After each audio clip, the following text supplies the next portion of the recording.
귀한 하루 주셔서 이렇게 또 함께 모여 예배할 수 있게 해주셔서 감사합니다. 오늘 새벽 예배가 조금 밀렸지만 또 의미가 있는 휴일이고 또 참석하지 못하는 사람들이 함께 참석할 수 있는 특별한 날, 우리 함께 더 많이, 우리 공예배 때보다도 더 많이 축복하는 시간 같습니다. 할렐루야 샬롬, 할렐루야 샬롬, 샬롬, 샬롬, 샬롬, 샬롬. 하나님 사랑합니다. 여러분 주 안에서 사랑합니다. 이 느헤미야가 아주 지혜롭게 사람들을 또 스스로가 자발적으로, 참 중요한 게 자발적인 게 중요한 것 같아요. 무슨 일을 하든 제가 하겠습니다 해서 어차피 이왕 할 거, 그죠? 그런 마음을 가지면 참 좋은데, 여기 문에 대한 것을 잠깐, 어제도 잠깐 우리 언급했는데 그 이후로 지금 오늘 15절부터 끝절까지 우리 함께 교독을 했죠. 근데 문에 대한 얘기를 잠깐 다시 말씀드립니다. 그 시대에 그 나라 예루살렘 이스라엘에는 성문들이 있었죠. 우리 요한복음의 양문곁, 그리고 또 주님께서 내가 양의 문이다. 양문은 굉장히 중요하다. 왜 양문이 중요한가? 예루살렘 그 중심, 예루살렘으로 들어가는 중심에 있는 못이었기 때문에 예루살렘 성의 북쪽에 있는 성문이고, 양을 사고 파는 사람들이 시장이 있었던 까닭의 이름을 양문이다. 베데스다 연못가에 위치하고 있죠. 그래서 38년 된 병자가 낫고자 하느냐, 주님께서 이적을 일으켜 주신 장소, 우리가 아는 아주 그 말씀으로 귀한 장소이기도 하죠. 희생제사에 필요한 양들이 이 문을 통하여 어디로? 예루살렘 성으로 들여보내지고, 여기서 또 깨끗하게 씻겨서 운반이 되었던 지역이어서 양문 중요하고, 맨 우리 마지막 절에 3장 마지막 절에 보니까 다시 양문으로 돌아오죠. 이렇게 둥그렇게 아마 이렇게 형성이 되어 있는 것 같습니다. 문들이. 그래서 마지막 절에 보니 양문으로 되어 있는데, 문에 대한 것을 우리 잠깐 살펴봅니다. 양문 1절, 대제사장은 엘리야십과 그의 형제 제사장들이 그곳을 증축했죠. 그 다음에 어문, 하스나의 자손들이, 어문은 물고기, 말 그대로 물고기를 잡아서 그 문을 통해서 그 물고기를 날랐다 해서 어문. 그리고 옛문이 있습니다. 요다야와 무술람이 거기를 증축했습니다. 골짜기문, 한움과 산우아 주민들이 그곳을 증축했죠. 본문, 레갑의 아들 말기야가 맡았습니다. 샘문, 골로새 아들 살룬이, 동쪽 수문, 느비딤 사람이, 마문, 제사장들이, 한밑간문, 금장색 말기야가 맡아서 각각 조금씩 맡아서 그 느헤미야의 지도하에 성벽을 건축한 그런 내용이 느헤미야 3장 전체 나와 있고, 15절에 보면은 다윗성이라고 보면 15절 말씀 뒷부분에 나와 있죠. 다윗성에서 내려오는 층계까지 이르렀고, 다윗성에 대해서 여러분들에게 말씀을 잠깐 드리죠. 다윗이 헤브론에서 이스라엘 12지파를 다스리게 된 이후에 여부수 족속으로부터 빼앗은 성읍이에요. 그것이 처음에는 우리 아까 그 찬양 우리 가끔 할 때 시온의 성, 시온성 얘기 많이 나오죠. 그것이 시온성이었고, 다윗이 여부수 족속에게 뺏은 이후에는 이름이 다윗성으로 바뀌어졌고, 그 다윗성이 나중에는 예루살렘 성전 자리가 돼서 예루살렘이 됩니다. 이런 그 내용 여러분들 알고 가시기 바라고요. 또한 솔로몬은 하나님의 이 궤를 이 다윗성에 옮겨 놓았죠. 그래놓고 솔로몬은 애굽왕 바로의 딸을 또한 이곳에 거하게 하기도 했었다. 예루살렘 성전 뒤에 다시 성을 지어서 그 자신의 아내를 거기다 거하게 했는데, 이게 참 굉장히 좋지 못한, 왜냐하면 애굽왕 바로의 딸이었기 때문에. 그래서 아주 아주 나쁘게 그 백성들을 괴롭히고 했던 솔로몬이 그 딸을 데려온 그 사건, 그 후궁을 데려온 사건들이 그 바알과 우상숭배를 하게 된 아주 근원이 됐다. 결혼을 할 때는. 그래서 꼭 하나님의 사람들끼리, 아닌 경우에 신약에는 그렇게 해서 서로 하나님을 같이 섬길 수 있는 그런 은혜가 있어야 가정에도 복이 임한다라는 내용을 말씀하고 있어요. 그 3장 전반적인 이야기, 여기서 우리가 느끼고 깨달아야 될 거, 어제도 우리가 함께 나눴지만, 느헤미야는 굉장히 지혜롭게 많은 사람들에게 그 사람들을 알고, 그죠? 거기에 맞게 걸맞게, 먼 곳에 있는 사람은 먼 곳에 있는 그 형편에 맞게, 가까이 있는 사람은 가까이 있는 형편에 맞게, 능력이 조금 더 있는 사람은 능력에 맞게 자발적으로 일을 할 수 있도록 귀하게 지혜롭게 그 사람들을 다스렸던 귀한 지도자다. 우리가 이런 리더가 되어야 된다는 말씀을 어제도 나눴습니다. 이분은, 이 느헤미야는 사람 중심의 일을 했다라는 것이 중요하다는 거예요. 일을 하다 보면 우리가 함정에 빠지기가 쉬워요. 직장인들 정말 그 직장에서 아주 승진의 승진을 거듭하고 일을 잘 해나가는 그러한 그 경영인들, 또한 그 직장 샐러리맨들도 보면은 일 중독에 빠지게 되죠. 예, 그렇게 되다 보면은 뭐가 안 좋아져요. 사람의 관계가 그냥 가정도, 아이도, 그죠? 친구도 다 몰라요. 그럴 수밖에 없게 여유가 없는 거죠. 그렇게 해야 또 살아남기도 하고 승진을 하기도 하고. 근데 정말 중요한 것은 무엇인가? 예, 가정이 소중하고, 귀한 반려자가 소중하고, 또한 부모, 형제, 자매가 소중하고, 또 때로는 귀한 벗들이 중요합니다. 근데 그 일에 빠져있다 보면 그만 마음은 그렇지가 않은데 그냥 조금 멀어지다 보면 나중에는 아예 그냥 거기에 퐁당 빠져가지고 정신을 못 차리고, 그래서 나중에는 가정이 무너지고, 그죠? 부모 또와 자식 관계가 아예 그냥 서먹서먹해진 남과 같은 관계가 되고, 아빠 얼굴을, 엄마 얼굴을 아이들이 보지도 못하는 그런 상황이 되는 그런 경우가 너무 많습니다. 특히 요즘 현대인들보다 조금 더 윗세대, 우리 저희 어머니 아버지 때 그 이후 그 세대들은 특히나 뭐가 있었다고요. 굉장히 가부장적인 그런 게 있어서 참 가족관계가 부드럽지가 못했는데, 요즘에는 특히 또 일에 빠지는 사람들이 뭐예요? 일 외에 또 뭐예요? 굉장히 뭐예요? 휴대폰 아니면 뭐 오락 게임, 혼자 하는 뭔가에 몰두하고 빠져버려가지고 옆에서 무슨 말을 해도 모르고 밥을 먹어도 가족끼리 정답게 얘기도 못하고 그런 경향이 또 너무 많아졌다. 개인주의가 엄청나게 발달하다 보니, 그렇죠. 그전 때는 가부장적인 그런 모습 때문에 밥을 먹을 때도 그냥 그저 숨소리도, 수저소리도 나지 않고 밥 씹는 소리 절대 나지 않아야 되고, 그런 경직된 그런 가정에 모여서 그렇게 아주 자연스럽지가 못했는데, 자유함이 오고 나니까 이제는 그만 무엇인가 빠져버리는, 그래서 그냥 상대방도 함께 얼굴을 대하고 있으면서도 모르는 그런 상황들이 많이 있는데, 우리 중요한 거 사람을 생각할 줄 알아야 된다. 이 느헤미야가 우리에게 전해주는 교훈은 그겁니다. 일은 무엇을 위해서? 사람을 위해서 있잖아요. 직장도 사실은 가정을 위해서 직장도 있고, 또 뭔가 경영을 하고 사업을 하는 사람들은 그 일에 빠져버리는데 그 근본이 어디에서 왔나?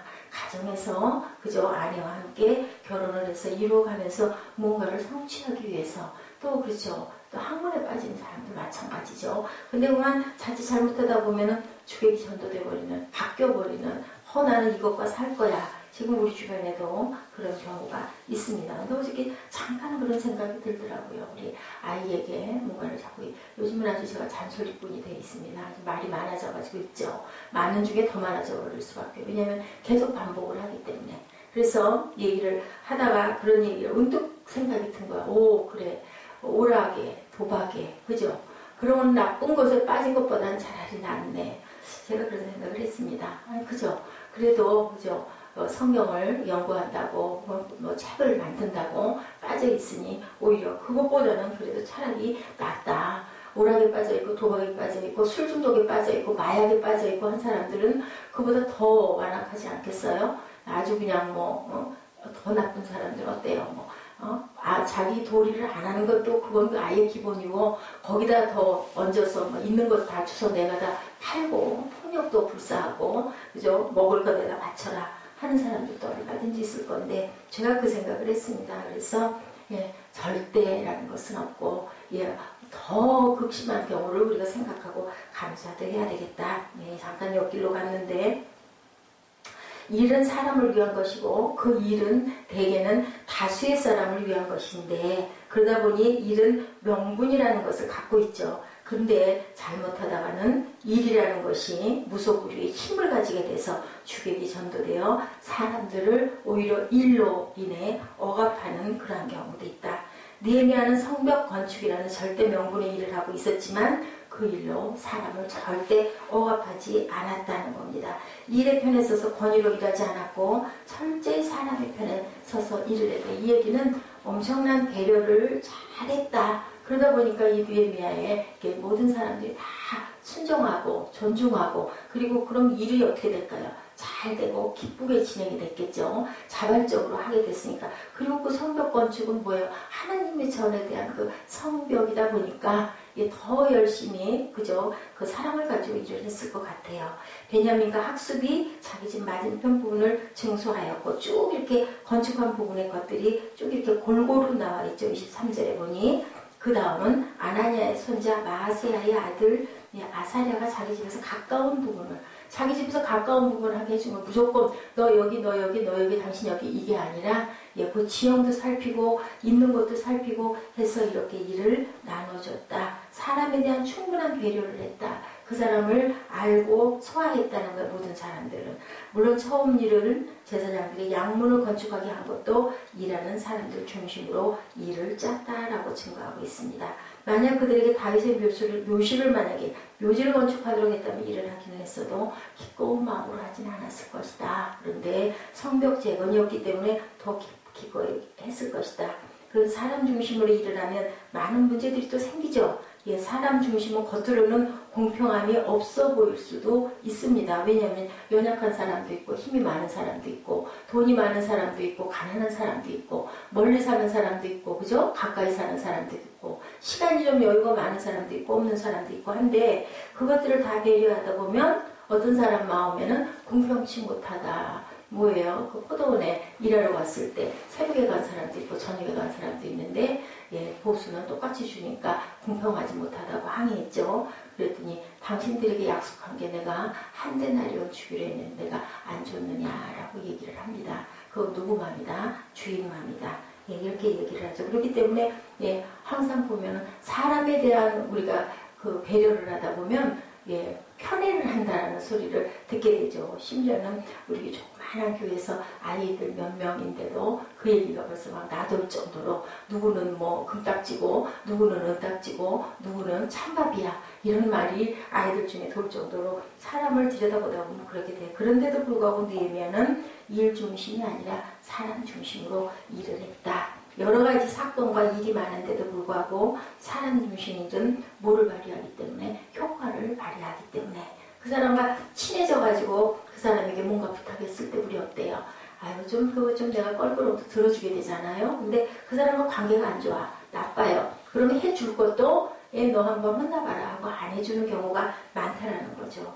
자신의 형통상 멀리에서 일을 해야 한다면 참석할 수 없는 사람도 할 수 있는 일의 분량으로 동참을 하게 했다. 그럼 공평하지는 않았다라는 거예요. 일로 보면. 그렇지만 그렇게 배려하면서 통솔력이 굉장했던 거예요. 더 일을 할 수 있는 사람은 2배 이상의 일을 했다라고 증거하고 있어요. 그러면 왜 했을까요? 느헤미야를 존중했기 때문에 했을 거예요. 이 정도는 내가 하겠습니다 하고 자발적으로 일 중심으로 하였다면 자신에게 맡겨지는 그 일만 하고 말면 되는데 냉정해지죠. 그런데 그러지가 않았다는 것은 느헤미야의 지도력이 굉장했었다. 사람 중심으로 일을 하자 자신의 목만이 아니라 더 많은 일을 하고자 하는 선한 사람들이 일어난 거예요. 그래서 보니 20절에도 그 다음은 삿배의 아들 바루기와 한 부분을 힘써 중수하여 성구비에서부터 대제사장 엘리야십의 진문에 이르렀고, 바루고 누구예요? 제사장이죠. 그래서 1절에서 이미 일을 했어요. 그런데 그런 자신이 해야 하는 일을 빨리 마치고 자원하여서 또 일을 했다라고 20절에 나옵니다. 21절에 나오는 문해로운 목과 24절에 빈노아도 한 부분을 더 맡아서 건축한 게 드러나 있죠. 사람 중심의 일은 선을 행할 기회를 준다라는 거예요. 나 이만큼 더 할래요. 그래서 우리 섬기는 일을 할 때도 교회에서도 보면 그죠? 능력이 좀 더 있는 사람들은 시간을 많이 할애해서 일을 합니다. 또 초신자들이고 이제 교회에 나온 지 얼마 안 된 사람들에게는 그래서 서로 함께 해야 되니까 골고루 작은 분야들을 그렇게 맡겨주죠. 일 중심의 일이 무덤덤한 의무였다면 사람 중심의 일은 뭘까요? 정열적이고 기쁜 사역의 장소가 될 수도 있고, 그것이 또한 그로 인하여 축복이 될 수도 있고, 해놓고서 흐뭇하지 않을까요? 내가 여기 이만큼 해도 여기 또 이만큼 했어. 나중에 역사에 대대로 남을 내 이름이 기록될 장소이기 때문에 더 열심히 일을 할 수 있다. 그 정열과 축복을 느낄 수 있도록 이끄는 그런 사람 중심의 느헤미야의 일이었다라는 겁니다. 사람 중심의 일은 분명히 지도자에게는 복잡한 문제들이 많을 수도 있어요. 근데 그거를 다 하나로 통솔할 수 있었던 건 지도력이 우수하고 뛰어났기 때문이다. 또한 느헤미야가 뭘로 했을까요? 사랑으로 했을 거예요. 열정과 사랑을 가지고 막 윽박지르지 않고, 그죠? 그러니 얼마나 힘이 들었겠습니까? 그런데도 의무가 아니라 모두 다 기쁨으로 거룩한 일에 참여할 수 있도록 권리를 부여해 준 거죠. 권위를 부여해 준 거죠. 중요하죠. 우리 직장에서도 인정해주고 맡겨주고 하면은 더 열심히 하게 돼요. 막 시시탐탐 감독하고 막 따져대고, 그죠? 물어대고 막 살피고 이러면, 그죠? 우리가 더 하고 싶은 것도 안 하게 됩니다. 뭐 이만큼만 나 할 것만 하면 그만이지, 냉정해지죠.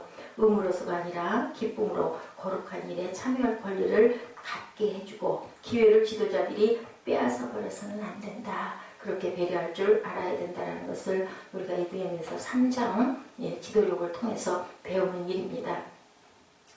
우리가 가정에서 더 큰 일을 못한다 하더라도 엄마고 아빠고, 그죠? 부모고, 이렇게 되다 보면 누구를, 자녀들을 기를 때도 또한 이렇게 사람 중심으로 그 아이에게 무엇이 가장 필요한가를 생각하고 권면하고 살필 줄 알아야 되겠다는 생각을 해봅니다. 우리를 통해서 많은 사람들이 세워지고 그들이 거룩한 일에 기쁨을 알 수 있기를, 우리가 어떤 자녀들에게도 그렇게 잘, 아이들에게 뭘 발견해 주는 게 부모예요? 나아갈 길을 발견해 주는 거예요. 공부할 줄 아는 습관을 길러주는 거, 좋은 습관들을 가르쳐 주고 질서를 찾아주는 게 우리가 해야 할 일인 것 같다. 또 교회 공동체도 마찬가지죠. 하나님의 일에 집중하는 사람은 일만으로도 행복감을 느껴요. 은혜 받은 사람들은 내가 해놓고 막 기쁘죠. 섬기면서 막 기뻐하죠. 거기서 은혜를 받는 거죠. 주님은 그가 사시면서 필요한 모든 물질들도 또한 알아서 챙겨주신다. 우리 한번 생각해 보세요. 부모에게 효도한다 하면서 입에 바른 말만 하고 찾아뵐 때 찾아뵙지도 않고 전화 한 통도 안 하고 마음으로는 아유 부모님 생각해, 누구 만나서 얘기할 때도 우리 부모님은 하고 얘기를 한다면 본인 마음은 어떨 것이며, 그것을 모르고 듣지도 못하고 만나지도 못하는 부모 마음은 어떨까. 하나님의 마음도 똑같다는 거죠. 어떤 일을 할 때 먼저 하나님을 찾을 줄 알고, 반석, 무슨 뜻인지 여러분들 아시죠? 반석 위에 집을 세운다라는 거요, 반석 위에 교회를 세운다라는 거요, 말씀 위에 세워진다라는 거예요. 그래서 우리가 반석 같은 믿음을 주시옵소서이면 말씀에 집중할 수, 그렇다고 해서 뭐 성경을 줄줄 외우라는 게 아니라 말씀 안에서 우리가 하나님이 주시는 뜻을 깨달아 가고, 항상 기도할 때도 말씀 중심으로 구하는 그러한 저와 여러분이 되셔야 되겠다. 이 위대한 업적을 남긴 사람들의 삶에는요, 한 가지 공통점이 있습니다. 고집스러울 정도로 강한 집중력을 가졌다라는 거죠. 그죠? 여러분들 아시죠? 무엇이든지 성취한 사람들은 미쳐야 한다고 하죠. 그리고 또한 뭐예요? 끈기 있게 끝까지, 그죠? 참고 가야 된다는 게 중요합니다. 레이저 불빛처럼 한 가지 목표를 향해서 달려갈 줄 알아야 되고, 목표를 이루기 전까지는 곁눈질도 한눈도, 그죠? 다른 분심도 갖지 않아야 된다. 집중력은 정신력과 통하죠. 자신이 세우는 선한 목표를 끝까지 이어가는 힘, 자신의 모든 시간과 삶을 통째로 걸고 곁눈 팔지 않는 그러한 힘, 또한 경외감마저 불러일으키는 것, 그것이 바로 무서운 정신력과 집중력이다. 미치지 않으면 뭔가를 이룰 수가 없다라는 거죠. 짐승을 쫓는 자는 산을 보지 않는다. 우리 격언에 있어요. 그래서 내가 뭐를 이루기 위해서는 주변 이것저것 둘레둘레, 그러니까 두리번 거리는 사람은 집중하지 않아요. 아이들 공부 시간에 뭐예요? 하나님, 선생님 딱 쳐다보고 집중하는 학생들이 공부를 잘해요. 뭐 아래 쳐다보고 옆에 쳐다보고 뭐 장난하고, 요즘에는 휴대폰들을 다 걷는다고 하니까 그런 부분이 없겠지만, 그래도 또 숨어서 딴짓하고 그러면 공부 잘하는 아이들이 아니죠.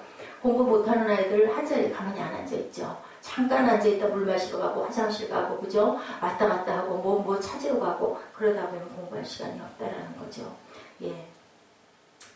우물을 파더라도 한 우물 파라고 이삭이 그랬죠. 우물 뺐으면, 아수르인들이 뺐으면 또 저쪽 가서 파고 전혀 싸우지를 않아서 그 그 이삭의 그 생애는 우물 파는 사람 미련할 정도로, 근데 그 사람의 생애처럼 평탄하고 평화로운 생애가 없었다라고 말씀하고 있습니다.